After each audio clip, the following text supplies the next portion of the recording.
Saudara-saudari yang terkasih dalam Kristus, selamat pagi. Hari ini kita merayakan pesta keluarga kudus Nazaret.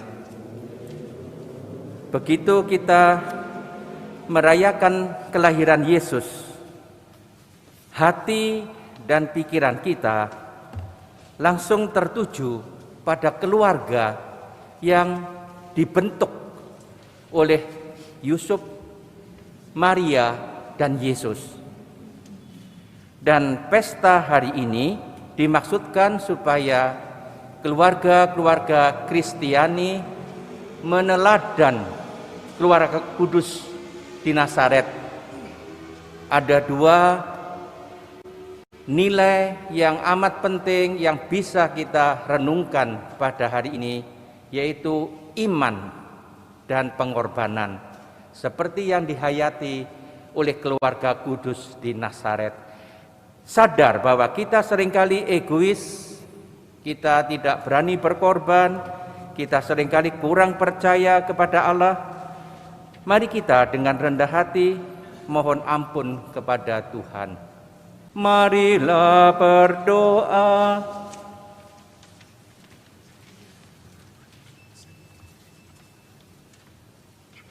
Allah Bapa kami yang Maha Kuasa dan tak tampak, Engkau telah mengusir kegelapan dunia dengan kedatangan cahaya-Mu. Kami mohon, pandanglah kiranya kami dengan wajah berseri, agar kami dapat memuji keagungan kelahiran Putra-Mu yang tunggal dengan suara yang pantas. Dengan pengantaran Yesus Kristus Putra-Mu Tuhan kami, yang bersama dengan Dikau dalam persatuan Roh Kudus, hidup dan berkuasa, Allah sepanjang segala masa.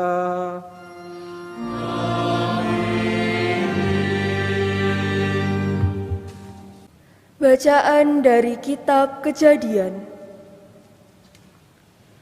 Pada suatu ketika, datanglah firman Tuhan kepada Abram dalam suatu penglihatan. Janganlah takut, Abram. Akulah perisaimu. Upahmu akan sangat besar. Abram menjawab, "Ya Tuhan Allah, apakah yang akan Engkau berikan kepadaku? Aku akan meninggal tanpa mempunyai anak. Dan yang akan mewarisi isi rumahku ialah Eliezer, orang Damsyik itu." Lagi kata Abram, "Engkau tidak memberi aku keturunan, sehingga seorang hambakulah yang nanti menjadi ahli warisku." Tetapi datanglah firman Tuhan kepadanya, "Demikian, orang itu tidak akan menjadi ahli warismu, melainkan anak kandungmulah yang akan menjadi ahli warismu." Lalu Tuhan membawa Abram keluar serta berfirman, "Coba lihat ke langit, hitunglah bintang-bintang itu jika engkau dapat." Maka firman-Nya kepada Abram, "Demikianlah banyaknya nanti keturunanmu." Lalu Abram percaya kepada Tuhan. Maka Tuhan memperhitungkan hal itu sebagai kebenaran. Tuhan memperhatikan Sarah seperti difirmankannya. Dan Tuhan melakukan kepada Sarah seperti yang dijanjikannya. Maka mengandunglah Sarah. Lalu ia melahirkan seorang anak laki-laki bagi Abraham dalam masa tuanya pada waktu itu yang telah ditetapkan. sesuai dengan firman Allah kepadanya. Abraham menamai anaknya yang baru lahir itu Ishak. Dialah anak yang dilahirkan Sara baginya. Demikianlah sabda Tuhan.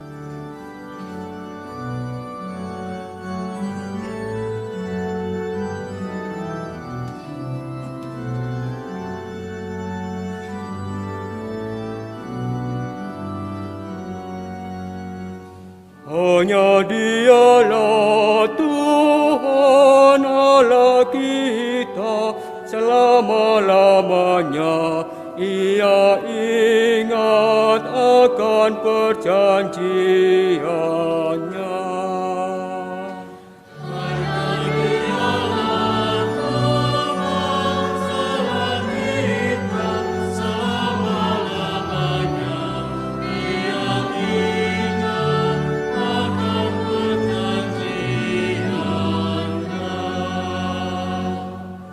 Bersyukurlah kepada Tuhan, serukanlah nama-Nya. Maklumkanlah perbuatannya di antara bangsa-bangsa. Bernyanyilah bagi Tuhan, bermazmurlah baginya. Percakapkanlah segala perbuatannya yang ajaib. Menyanyilah Tuhan Allah kita selama-lamanya. Ia ingat akan perjanjiannya. Bermegahlah dalam nama-Nya yang kudus. Biarlah bersuka hati orang-orang yang mencari Tuhan. Carilah Tuhan dan kekuatannya. Carilah selalu wajah-Nya.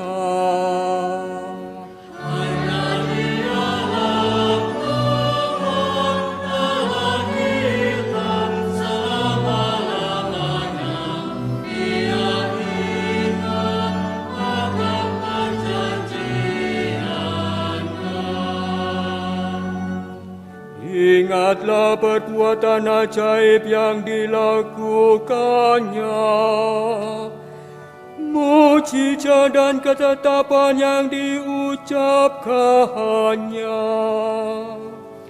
Hei anak cucu Abraham hamba-Nya, hei anak-anak Yakub pilihannya.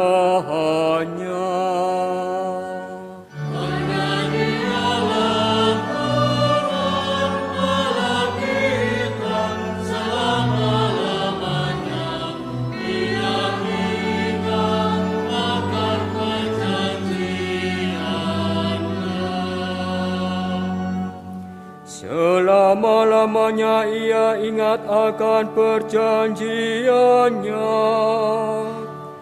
akan firman yang diperintahkannya kepada 1000 angkatan,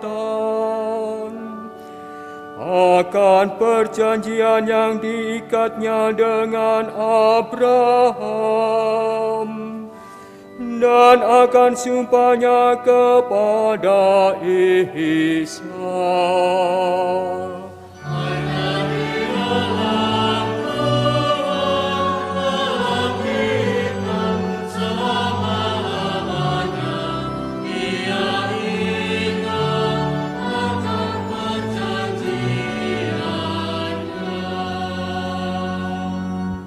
Bacaan dari surat kepada orang Ibrani. Saudara-saudara, karena iman, Abraham taat ketika ia dipanggil untuk berangkat ke negeri yang akan dia terima menjadi milik pusakanya. Ia berangkat tanpa mengetahui tempat yang ia tuju. Karena iman pula, Abraham dan Sarah beroleh kekuatan untuk menurunkan anak cucu walaupun usianya sudah lewat, karena ia yakin bahwa Dia yang memberikan janji itu setia. Itulah sebabnya dari satu orang yang malahan telah mati pucuk terpancar keturunan besar seperti bintang di langit atau seperti pasir di tepi laut yang tidak terhitung banyaknya. Karena iman, Abraham rela mempersembahkan Ishak tatkala ia dicobai. Ia yang telah menerima janji itu rela mempersembahkan anaknya yang tunggal, walaupun kepadanya telah dikatakan, keturunan yang berasal dari Ishaklah yang akan disebut keturunanmu. Abraham berbuat demikian karena ia percaya bahwa Allah berkuasa membangkitkan orang sekalipun mereka sudah mati. Dan dari sana ia seakan-akan telah menerimanya kembali. Demikianlah sabda Tuhan.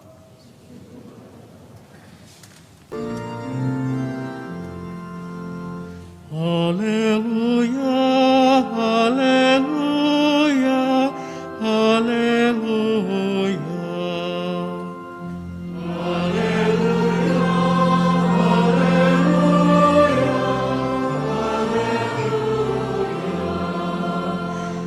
Dahulu kala Allah berbicara kepada nenek moyang kita dengan perantaraan para nabi. Pada zaman akhir ini Ia berbicara kepada kita dengan perantaraan Anak-Nya.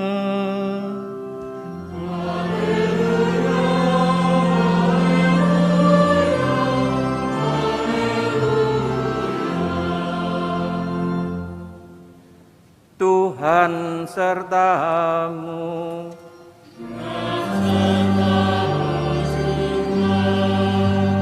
Inilah Injil Yesus Kristus menurut Santo Lukas.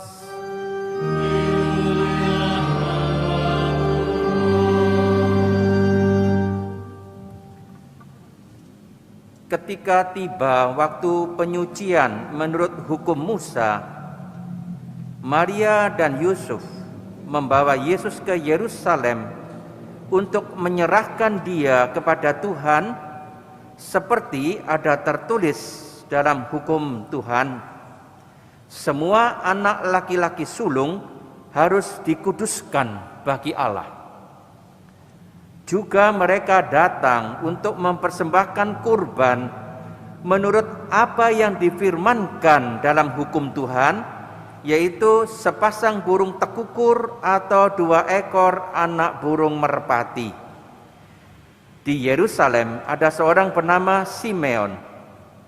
Ia seorang yang benar dan saleh, yang menantikan penghiburan bagi Israel. Roh Kudus ada di atasnya, dan kepadanya telah dinyatakan oleh Roh Kudus bahwa ia tidak akan mati sebelum melihat Mesias, yaitu Dia yang diurapi Tuhan. Atas dorongan Roh Kudus, Simeon datang ke bait Allah. Ketika Yesus, anak itu, dibawa masuk oleh orang tuanya untuk melakukan baginya apa yang ditentukan hukum Taurat, Simeon menyambut anak itu dan menatangnya sambil memuji Allah, katanya, "Sekarang Tuhan, biarkanlah hamba-Mu ini pergi dalam damai sesuai dengan firman-Mu. Sebab mataku telah melihat keselamatan yang datang dari Engkau, yang telah Engkau sediakan di hadapan segala bangsa, yaitu cahaya yang menyatakan kehendak-Mu bagi bangsa-bangsa lain, dan menjadi kemuliaan bagi umat-Mu Israel." Yusuf dan Maria amat heran akan segala sesuatu yang dikatakan tentang Yesus. Lalu Simeon memberkati mereka dan berkata kepada Maria, ibu anak itu, sesungguhnya anak ini ditentukan untuk menjatuhkan dan membangkitkan banyak orang di Israel, serta untuk menjadi suatu tanda yang menimbulkan perbantahan, supaya menjadi nyata pikiran hati banyak orang. Tetapi kelak suatu pedang akan menembus jiwamu sendiri. Pada waktu itu ada pula di Yerusalem seorang nabi perempuan, anak Fanuel dari suku Asyer, namanya Hana. Ia sudah sangat lanjut umurnya. Sesudah menikah, ia hidup 7 tahun bersama suaminya. Sampai sekarang ia janda dan telah berumur 84 tahun. Ia tidak pernah meninggalkan bait Allah dan siang malam beribadah dengan berpuasa dan berdoa. Pada saat itu juga Hana datang ke bait Allah dan mengucap syukur kepada Allah serta berbicara tentang anak itu kepada semua orang yang menantikan kelepasan untuk Yerusalem. Setelah selesai semua yang harus dilakukan menurut hukum Tuhan, kembalilah Maria dan Yusuf beserta Yesus ke kota kediaman mereka, yaitu kota Nazaret di Galilea. Anak itu bertambah besar dan menjadi kuat, penuh hikmat dan anugerah Allah ada padanya.